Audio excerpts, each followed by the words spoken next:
అందరికీ. చూడండి వర్షం ఎలా పడుతుందో. ఈవినింగ్ మరి వర్షం పడుతుందంటే ఖచ్చితంగా ఏదో స్నాక్ ఉండాల్సిందే కదా. ఈరోజు అయితే ఏం స్నాక్ చేస్తున్నామో చూద్దాం.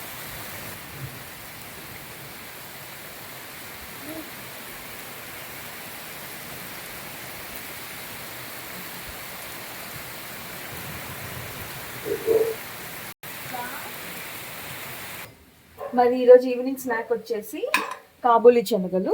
ఇవైతే ఒక 2-3 అవర్స్ అయితే నేను నానబెట్టుకున్నాను. ఇప్పుడైతే జస్ట్ ఒక 1 టీ స్పూన్ ఆఫ్ ఆయిల్, కొంచెం జీలకర్ర, కొంచెం వామ్ వేసి అయితే ఫ్రై చేసేసాం అంతే.